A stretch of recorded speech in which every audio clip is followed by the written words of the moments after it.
So when you're under the influence of your inner being, now you're a vibrational match to everything that you've been asking for. There's a clarity there. Now take this idea of piles. We know you understand it. It's so simple, it's insulting. And then from the perspective of those two piles, daydream. When you're in the not alignment pile, that's when you work hard and struggle. Abraham, is there any blur of the piles? Can I be in both piles at the same time? Well, this thought could take you there, that thought could take you there, this thought could take you there, that thought could take you there, this thought could take you there, this thought could take you there. But if you are deliberately wanting to make dominant the thoughts that take you to the influence of who you really are, it won't be long before that's just where you'll hang around. And then we offer a vibration to Esther, and we give her time to find words that represent the vibration. And she reaches for words big enough to describe the feeling of empowerment and joy of getting out ahead of it. The difference between trying to clean something up. So what we're asking you all to try to do just a little bit, instead of taking life as it comes and reacting to it, we're asking you to not make such a big deal about life as it's coming. Just put it in one big statement that says, oh yeah, that's that. And instead, ask yourself to remember or reach for, to isolate and practice those feelings of elation. You've got some of them already, you remember them. Esther remembers the day Jerry and Esther met Elsie the cat. Elsie, it was a Louisiana cat, it was a little cat, it was in Lake Charles. Elsie was the obvious name. And Jerry and Esther had an agreement that they would have no cat. And Esther had a vortex full of cats. And so did Jerry, he just didn't know it. He had a vortex full of happiness, and he didn't relate cat with happiness. So they're at a RV park in Lake Charles, and Jerry is checking the air and the tires, and Elsie, formerly known as something else, was rubbing on Jerry's legs, and Esther could hear him talking to her, and he was saying, well, hello, little lady. And she was saying, I love you, I love you, I love you, I love you, I love you. And he was saying, I don't want you to love me. And she was saying, I can't help myself, you are so lovable. And Esther could hear it, and she thought to herself, there is something going on here that I want in on. So she watched Jerry, and Jerry went over to the office where the lady who had registered them was, and Esther followed him, sort of like the Pink Panther. Behind this tree, behind this tree, behind this tree, and listened outside the door. And she heard Jerry say, who does this little cat belong to? And the lady said, someone just dumped it off here. And Esther thought,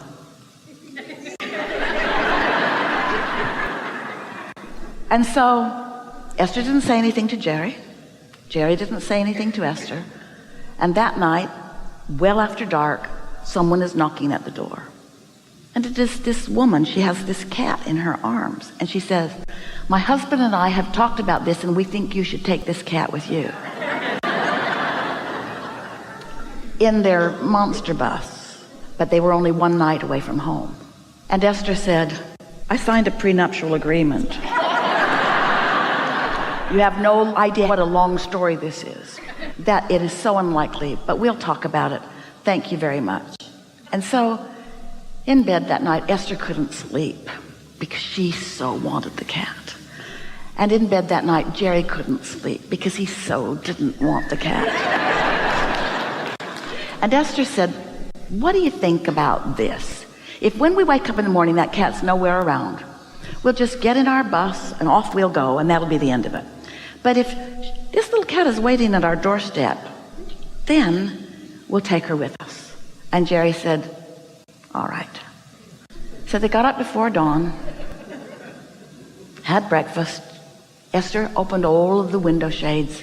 She's looking out across, and in her mind she's saying, here, kitty, kitty, kitty, kitty, kitty, kitty, kitty, kitty. And then no cat. And so she said, all right. Jerry went out, brought the hoses in. Esther brought the rooms in. Everything was stowed. Esther sat in the seat, turned the big diesel engine over. It has to idle for 5 minutes before you drive it. And as soon as the engine started, way off in the distance, the little cat is jumping through the tall grass. You can see her head every now and again. She came right to the door of the motorhome. Jerry opened the door and said, well, little lady, I guess you're going to Texas. And in she came. Now, isn't that just the perfect story? Isn't that just a getting out there ahead of it story? Isn't that just something that could never be but did become story? Do you know that everything that you want has a story just like that? With all the facets that are important, with every obstacle. Esther did not think that there was a greater obstacle in the world. Esther called the office and said, we've got a cat. Will you go get some cat food and a litter box and a cat bed? And Yoli hung up the phone and said to Tracy, they're bringing a cat home. And Tracy said, no. They ran over a cat. They saw a cat. They have a picture of a cat. There's no way that they're bringing a cat home. No one could believe that they brought a cat home. Now, it may not seem like a very big story because it was just somebody didn't want a cat and somebody wanted a cat. But do you know, you play both roles inside yourself on every subject in the world. You want more money, but you don't believe more money. You want a better relationship, but you don't believe a better relationship. In other words, you play both roles that Jerry and Esther were playing about everything that matters to you. And the universe knows the way around your resistance, just like the universe knew the way around Jerry's resistance. That cat was the most lovely little beast in their life. They'd come home from a trip and Elsie would come running. Esther's up in the top of the treehouse one day and she said, where's Elsie? And Jerry said, I think I hear her coming from over there. So Elsie comes running from over there. She's at the base of the treehouse. Jerry's down there too. Jerry says, go see Esther. She climbs up the tree and leaped 12 feet across from a tree right into Esther's arms. She was like a little psychic cat. She was a representative from the universe that had come to deliver constant messages to them. They were in the office one day and Elsie is meowing. And Esther said, what do you want? And she said, food. And Esther said, I don't know where it is. And Elsie said, it's over here. So she went over and put her hand on the cupboard where it was, and Esther opened it up and there it was.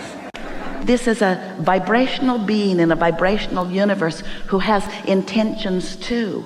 There are all kinds of intentions all around this universe that are just right for you. There are facets and phases and opportunities and things. There are ways to open you up to anything. There is nothing that you want that you currently don't believe that your inner being can't lead you to believing, you see. All things are possible. There is nothing that you cannot be or do or have. There is nothing that is outside the limits of your creating. And your inner being knows what your logical path of least resistance is to every single one of those.